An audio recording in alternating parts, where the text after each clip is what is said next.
One of the biggest things that stops online entrepreneurs from ever achieving the success or the goals or the vision they see for themselves in the future is procrastination in the present and not taking action on the things they need to do to bring that future to life. So how do we avoid procrastination as an online entrepreneur? That's what we're going to be discussing up ahead in this video. What's going on, guys? Blake Fontana here, and as we get right into this video, I want to take a moment here to say to start, yes, I have dealt with procrastination many times before. Especially dealt with it heavily early on in my journey when I was struggling for years to ever get my online business off the ground. And it's clear to me now, looking back at it with the success that I've been able to have now, the fact is I wasn't showing up and acting in the present at that time in ways that I needed to ever put myself in a position to bring my goals to life. And I know that many of you watching out there have some really big goals that you're working towards achieving. You have a vision in mind for your future, and you have a future version of yourself that you want to bring to life that's better than where you are now.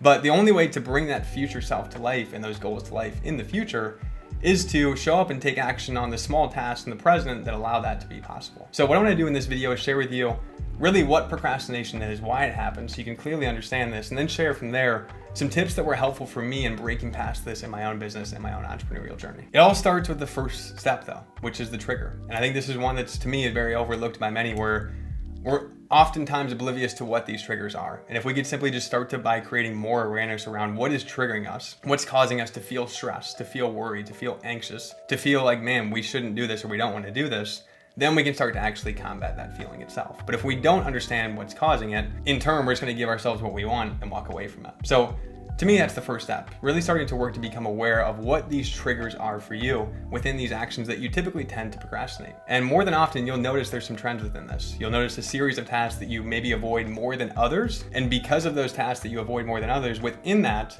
there's probably a certain set of triggers that are causing you to avoid that task itself. And very much like I mentioned early on in the video, a lot of times the first step in breaking past this and not allowing procrastination to take you over every single day is just understanding what's causing it. Understanding that it is stress, that it is anxiety, and this is causing that stress or anxiety. Or understanding that it is because I'm not clear on how to do this, and maybe I need to go out and find a coach to guide me on how to do this, or find a program to develop my skill in this area. We can already start to problem solve when we really start to create awareness around what is causing these feelings itself. But beyond having a deeper understanding of what the feeling is and why it's happening, we're gonna talk on that here in just a second. The first step that we can easily do to start eliminating procrastination in our business is eliminating resistance to get started. Because in reality, whether we feel stressed, whether we aren't clear on what we need to do, more than often, it's the getting started part that's the hardest part. It's getting going with that activity during that day itself. And if we can put ourselves in a position to more easily start with a thing, it's gonna be a lot easier to continue with the thing. So what do I mean by this? A great example is right here recording this video for you right now. So I'm recording this YouTube video. I have my camera right in front of me, set up on a tripod. I always leave my camera set up on a tripod, plugged in my computer, ready to go. Behind me, I have a light that's always set up in my room. I have my microphone right here on an arm, ready to rock and roll whenever I'm ready to shoot a video. If I were to have my microphone boxed up in the closet, I were to have my camera and my tripod folded up, put away, and I had my light in the closet as well, and it was all put away. And today I decided, you know what, I wanna make this YouTube video on procrastination. What could easily happen is I go to sit down to do the video, and I realize, none of my equipment's set up. I gotta do this first. So I go and grab the light, the camera, the tripod, the microphone, set everything up. 40 minutes later, now I'm actually going to get into trying to fulfill that task itself. And because I've created so much resistance in getting started, it's very easy for me to say, screw it, it's taking too long to set up, I'm gonna do this tomorrow. Now that I have this set up, I'll just start it tomorrow. But again, all this really is us giving ourselves resistance to getting started with the task. And if we can focus on eliminating resistance and getting started, again, it's much easier to keep going and to finish. So now I have all my equipment always set up. Once I hit record today, it was easy for me to get going and the video was done pretty quickly. Same goes for other tasks in our business. It may not require a physical setup like equipment and recording a YouTube video, but let's say it's having messenger conversations as you work to book calls for your offer. If we don't want to do it and we're feeling stressed, feeling anxiety, we want to avoid it, we want to go to something more comfortable, and we're not starting, set a 5-minute timer and say, hey, I'm going to set this timer now and I'm committing to at least giving myself 5 minutes to get going with this thing and then reassess how I feel. But I'm starting with that first. Rather than going into it saying I at least need to put in an hour, start by just committing to a small micro commitment of 5 minutes.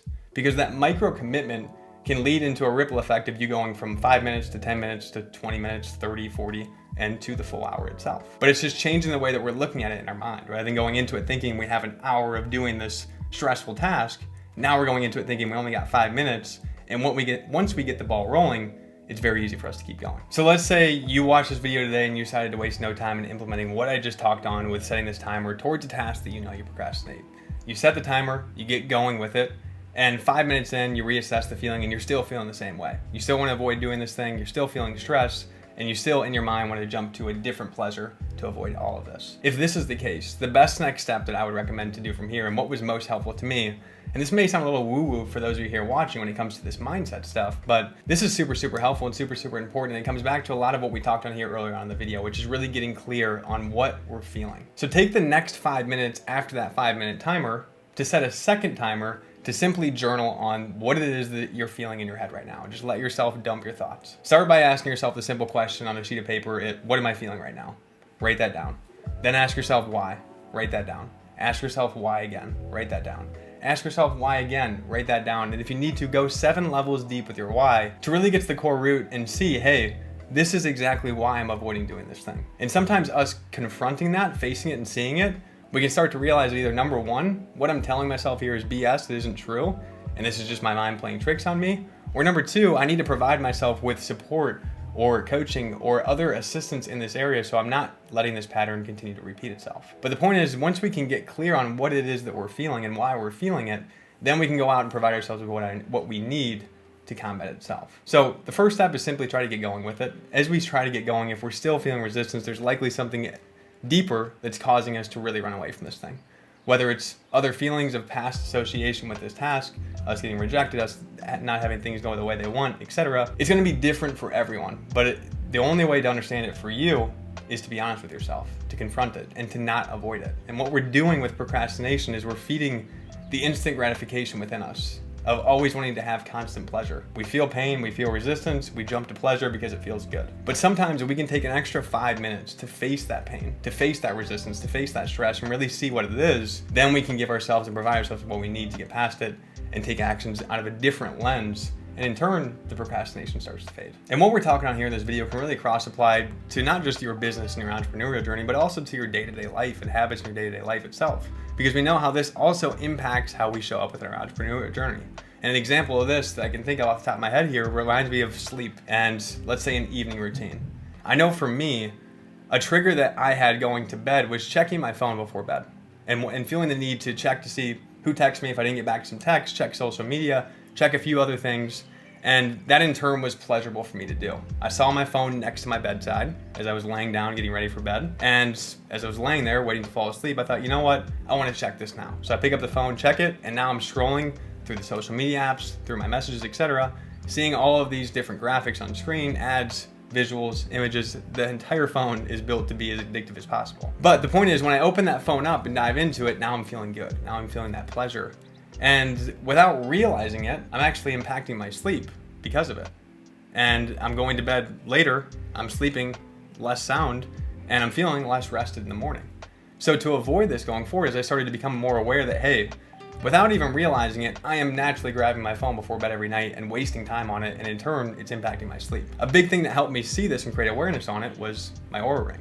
A tracking system that allowed me to see, hey, my sleep performance is not performing well, and I'm falling to sleep later than what I normally would. Why is this happening? Look at my habits before bed and see, hey, more than often, I lean towards my phone to procrastinate or to feel good before bed because it's there and it's a thought and a habit that I've ingrained in myself prior to this. So to help with this, I inserted a new habit that would be more beneficial and more productive and eliminate this bad one from my routine. And although it was hard at first, it became easier and easier and easier as I got going with it. And the way that I replaced it was by simply setting a timer in my house. I have smart lights in my home, and every single night at 9:30 p.m., the lights flicker. And when the lights flicker, this is a signal for me to say, hey, it's time to put down the devices, put down the phone, and start to go into shutdown mode and relax and get ready for bed. And this alone started to create a new trigger and a new habit where I was able to replace the bad one, not always feel prone to go back to my phone. And even from that point on as well, I stopped putting my phone next to my bedside because I knew it would just feed that trigger and that feeling of me wanting to go and look at my phone itself. So again, this is just another quick example here to end the video on how you can use the principles that we talked on in today's training around understanding the trigger and how we're using that trigger to jump to pleasure and a different feeling to avoid that action, to avoid doing something else because it feels good at the time and it feels better. But if we can simply understand that these triggers are pulling us away from what we really need to do or want to do, then we can stop it, replace it with a better habit, and start to actually put ourselves in a position to take the action that we want to take. Whether it's getting better sleep, having more activity in our messenger conversation, booking more calls, putting out more content, doing the things that we know we need to do to create the business, the future, and the life that we want for ourselves going forward. So with that aside, hopefully this video is helpful for those of you here watching that are dealing with procrastination in your business right now. Implement what we talked on today. Use this understanding of the trigger, the behavior, and the reward as a way to really clearly understand why we do procrastinate. But from there, start by implementing one small thing after this video to start changing your behaviors. And that one small thing could simply be setting that 5-minute timer. If you're still feeling that resistance and you still don't want to show up and do the thing, it's time to start being honest with yourself and provide yourself with what you need to break past it. Whether that's an outside opinion, outside support, coaching, training, or simply you going deeper with your own thoughts and actually giving yourself time to think and clearly articulate what's going through your head and why this is happening, do it. Provide yourself with it. But the last thing that we want to do is continue to run away from it, avoid the feeling, procrastinate it, and just go and do something that's pleasurable. At the end of the day, what we really need to focus on avoiding is instant gratification. And I think this alone is something that, especially within my generation, is very hard to develop because we're in a world where everything is instant. Deliveries, text messages, calls, social media, everything's at our fingertips at an instant. And whatever we want, we can get super, super quickly. And I think if we can really work to train ourselves to not feel a need to have things immediately and to not feel good right away, and we can set that expectation for ourselves, it's much easier for us to go into tasks that maybe we do feel some resistance in and realize that, hey, we're not going to feel always like $1 million as we go into doing this thing. We simply have to get started first and then get going from there. So with that aside, if you enjoyed this video and you got value from it, be sure to show me some love, smash that thumbs up button below, drop a comment with any thoughts or questions you have on today's topic. And before you go, if you have not yet already, be sure to smash that subscribe button so you're not missing out on any future videos that we drop on the channel as we do release new content here each and every week. Thanks again for watching, and I look forward to seeing you back on the next video very soon.